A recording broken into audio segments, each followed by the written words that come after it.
ఖమ్మం జిల్లా జీళ్ల చెరువులోని ఉన్నత పాఠశాలలను రాష్ట్ర విద్యా కమిటీ చైర్మన్ ఆకునూరి మురళి పరిశీలించారు. పాఠశాలలోని విద్యార్థులతో మాట్లాడి వసతుల గురించి అడిగి తెలుసుకున్నారు.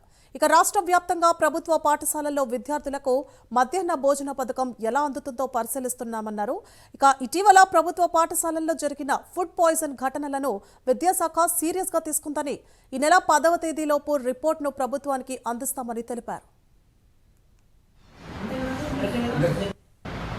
స్ట్రిక్ట్ ఇంగ్లీష్ పెట్టాను అనుకుంటున్నాను ప్రైవేట్ లాగా వాళ్ళు ఒక్క రాకుండా నేర్చుకుంటారు. టీచర్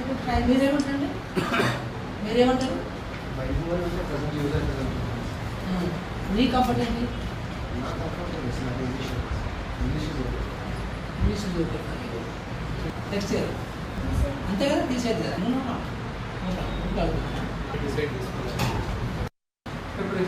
అదే ఇప్పుడు మనకి రాష్ట్రం మొత్తంలో కూడా ఎస్పెషల్లీ ఫుడ్కి సంబంధించి మిడ్ డే మీల్ కావచ్చు, గురుకులాల్లో ఫుడ్ కావచ్చు. సో ఈ మధ్య కాలంలో కొన్ని ఇన్సిడెంట్స్ అయినాయి కదా. సో దాని గురించి విద్యా కమిషన్ కొంచెం సీరియస్గా తీసుకొని రాష్ట్రం మొత్తం 33 జిల్లాలు కూడా తిరుగుతున్నాం అందరం కూడా. So just to capture the status ఏమవుతుంది ఏంటనే దాని మీద.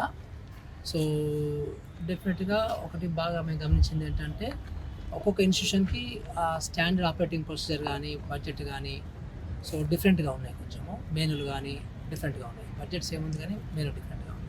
కానీ మిడ్ డే మీల్ మాత్రం అసలు ఆ బడ్జెట్కి ఈ బడ్జెట్కి అసలు అంతరం పొందలేదు. సో ఇది ఎందుకంటే ఈ మిడ్ డే మీల్కి గవర్నమెంట్ ఆఫ్ ఇండియా ఫండింగ్ ఇది. సో 60-40.